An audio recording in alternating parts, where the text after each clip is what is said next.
At the beginning of 1917, the Russian Empire is still governed by an all-powerful Tsar. From his palace in St. Petersburg, one man, answerable only to God, rules over 170 million people.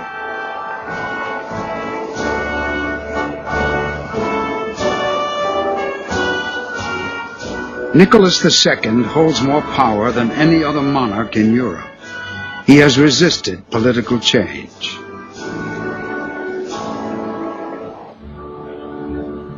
But the Tsar's days are numbered. Discontented, hungry workers go on strike in St. Petersburg.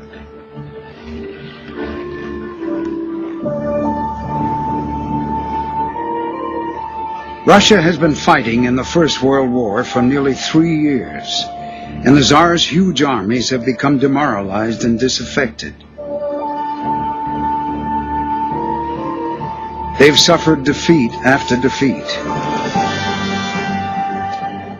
2 million have died. In February 1917, there was a great upheaval.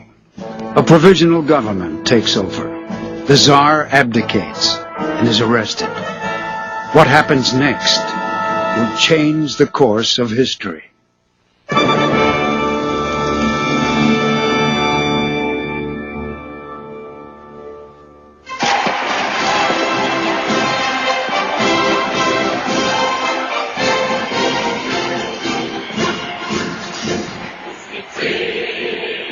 Russians believed they had won their freedom at last.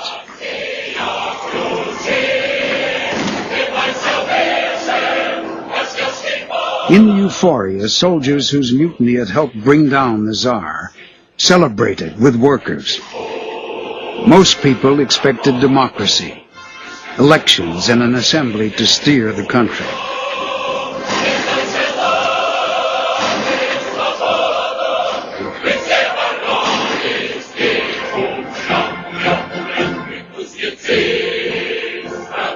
Vladimir Ilyich Lenin, leader of the small Bolshevik party, wanted more revolutionary change. A state run by and for the working class, a dictatorship of the proletariat. First, he built up popular support by promising to end the war, give land to the peasants, and power to the workers. Then in October, the Bolsheviks were ready to seize power. Among Lenin's supporters was a young poet, Alexander Bryansky.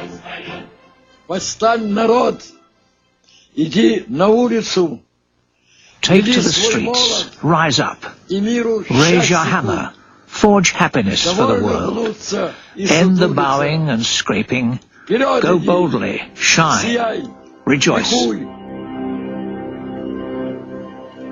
On October 25th, 1917, the Bolsheviks moved on the Winter Palace, where the provisional government was based. Bryansky was with them. On Lenin's advice, the sailors put on the uniforms of Winter Palace employees. They worked their way into the building through back entrances, attics and roofs.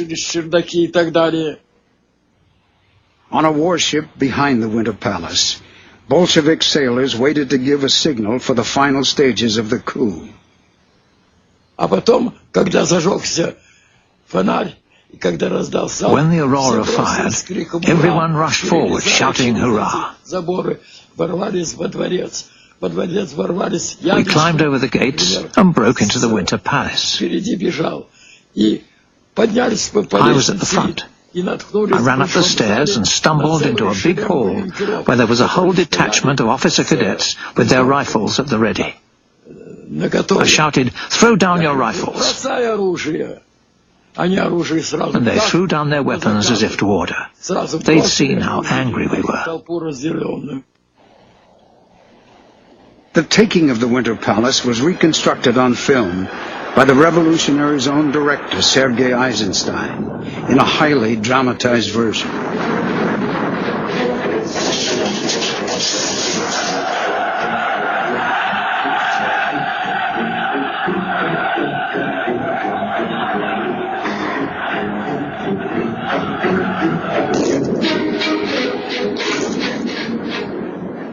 In reality, there was little resistance. Only 5 were killed. But the film version helped establish a key myth for the revolution, a heroic story of how the workers seized power.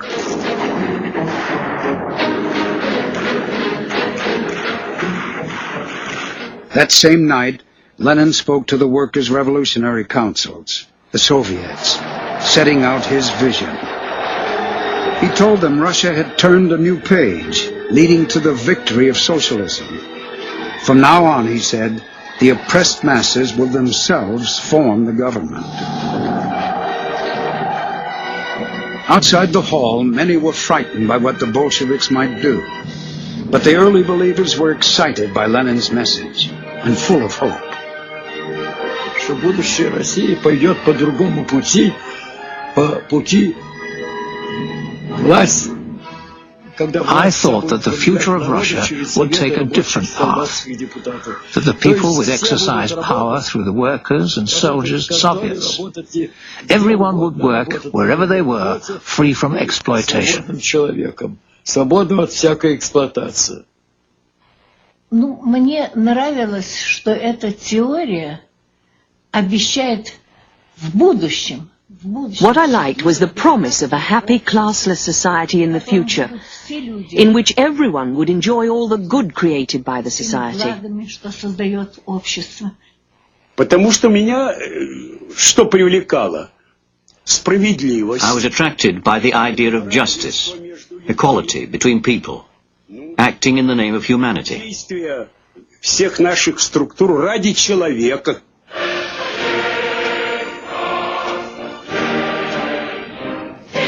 Soon after the revolution, the Bolsheviks became known as the Russian Communist Party and moved the capital from St. Petersburg to Moscow. They took Russia out of the war in Europe. The Tsar and his family were executed. And from Moscow, they planned to extend the revolution to the rest of the world. A forceful message was sent to workers everywhere. If the proletariat in other countries followed the communist way, they could kick out kings and capitalists and achieve a world free of exploitation and war. Harry Young went to Moscow in a delegation from the tiny British Communist Party. And Zinoviev, who was the chairman, said the next speaker will be Comrade Lenin. Hit a pin drop. Dead silence, vast hall, 3,000 people from all over the world. And a little man, or not much bigger than me, broader-shouldered, with rather Mongolian-looking face, very bald head, little whiskers there. And he got up and he just leaned over like a podium, you know, over this corner, like that. And he just talked to him like a Dutch uncle. Во всем мире растет союз коммунистов. В ряде стран победила уже советская власть. Еще недолго, и мы увидим победу коммунизма во всем мире. Мы увидим основание Всемирной Федеративной Республики Советов.